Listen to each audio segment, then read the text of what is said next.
Friday morning அன்றைக்கி மார்னிங்லேருந்து டே வந்து ரொம்ப ப்ரொடக்டிவாக தான் இருந்துச்சு.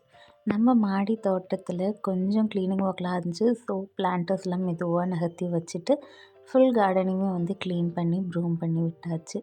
அண்ட் செடிங்கள்லேருந்து கொஞ்சம் பச்சை மிளகாய், குட்டி ஆரஞ்சஸ்லாம் இருந்துச்சு. அதெல்லாம் பறிச்சு வச்சாச்சு. அண்ட் ஃப்ளவர்ஸுமே வந்து பார்த்திங்கன்னா அழகாக பூத்துருந்துச்சு. மார்னிங் டைமில் இந்த ஃப்ளவர்ஸ் எல்லாம் பார்க்குறப்போ மைண்டுக்கு அவ்வளோ ப்ளீஸிங்காக, ரிலாக்ஸிங்காக வந்து இருக்கும்.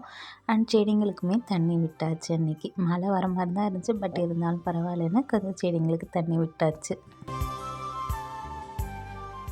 கார்டனிங் ஒர்க் பண்ணி முடிச்சுட்டு ரெஃப்ரெஷ்லாம் ஆகிட்டு கிச்சனுக்கு வந்தாச்சு. இன்றைக்கி ஆஃப்டர்நூன் லஞ்சுக்கு வந்து ஒரு சூப்பரான புளிக்குழம்பு தான் செய்ய போகிறேன். ஸோ அதுக்கான ப்ரிப்பாக புளியெல்லாம் ஊற வச்சாச்சு.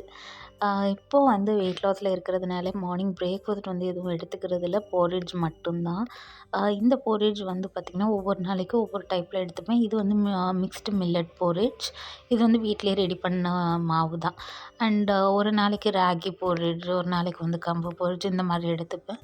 இது கூட கொஞ்சமாக சால்ட் அண்ட் மில்க்கு சேர்த்துப்பேன். அண்ட் ஸ்வீட்னஸ்க்கு வந்து ட்ரைட் கிரான்பெர்ரி வந்து டாப் அப் பண்ணிப்பேன்.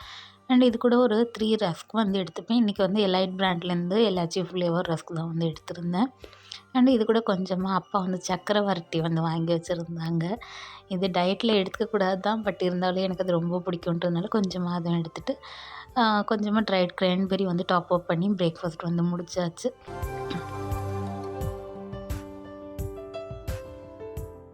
ஆல்ரெடி நம்ம சேனலில் நிறைய புளிக்குழம்பு ரெசிபீஸ் வந்து நான் ஷேர் பண்ணியிருக்கேன். அண்ட் இந்த புளிக்குழம்பு ரெசிபியுமே வந்து நான் ஷேர் பண்ணியிருக்கேன். அதனால தான் ரெசிபி டீட்டெயில்டாக நான் வந்து எடுக்கலை. இந்த புளிக்குழம்போட ரெசிபியோட லிங்க் வந்து இந்த ஷார்ட்ஸ்க்கு மேலே பார்த்தீங்கன்னா டேக் பண்ணியிருப்பேன். வேணா செக் பண்ணி பாருங்கள். அண்ட் இதுக்கு சைட் டிஷ்ஷாக ஒரு சூப்பர் டூப்பரான பருப்பு தொகையல் அண்ட் கத்திரிக்காய் பொரியல் தான் வந்து பிளான் பண்ணியிருந்தேன்.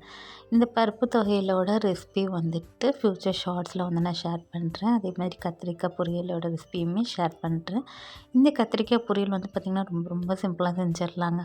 ஆஸ் யூஷுவல் நம்ம எப்பொழுதும் செய்கிற பொரியல் டைப் தான். பட் டேஸ்ட் வந்து அடிப்பொலியாக இருக்கும். நம்ம வெறும் ரைஸ் கூட இந்த பொரியல் மட்டுமே வச்சு வந்து சாப்பிட்றலாம். அவ்வளோ டேஸ்ட்டாக இருக்கும்.